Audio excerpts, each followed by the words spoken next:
Iran ने Oman की हिमायत में उतरते हुए अमेरिका को ऐसी खरी खरी सुनाई कि वॉशिंगटन के गलियारों में बेचैनी फैल गई।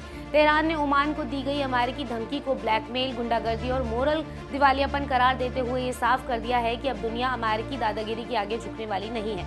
ऐसे में सबसे बड़ा सवाल ये है कि आखिर अमेरिका को हॉर्मुज़ से इतना डर क्यों सता रहा है, क्योंकि दुनिया का सबसे बड़ा तेल रास्ता अब धीरे धीरे अमेरिकी पकड़ से फिसलता दिखाई दे रहा है और ईरान खुलकर ये ऐलान कर चुका है कि अब समुद्री दरवाजे के कानून वही तय करेगा। मिडिल ईस्ट की सबसे अहम समुद्री नस हॉर्मुज़ अब खुली जियोपॉलिटिकल लड़ाई का मैदान बनता दिखाई दे रहा है। अमेरिका ने इस बार सीधे ओमान को धमकी देकर तूफान खड़ा कर दिया है। दरअसल मामला उस नई बातचीत का है जिसमें ईरान और ओमान हॉर्मुज़ में समुद्री आवाजाही के लिए नया ढांचा तैयार करने पर चर्चा कर रहे हैं। यानी वो रास्ता जहां से दुनिया के तेल कारोबार की सबसे बड़ी सप्लाई गुजरती है, अब उसके नियम बदलने की तैयारी हो रही है। यही बात वाशिंगटन को चुभ गई। अमेरिकी सदर डोनाल्ड ट्रंप ने धमकी भरे अंदाज में कहा कि अगर ओमान ने ईरान के साथ मिलकर हॉर्मुज़ पर कंट्रोल शेयर किया तो अमेरिका उसे उड़ा देगा। लेकिन इस बार जवाब सिर्फ ओमान की तरफ से नहीं आया, बल्कि तेहरान भी सीधे मैदान में उतर आया। ईरानी फॉरेन मिनिस्ट्री के तर्जुमान इस्माइल बगाई ने अमेरिकी बयान को एक आज़ाद मुल्क को ब्लैकमेल करने की कोशिश बताया।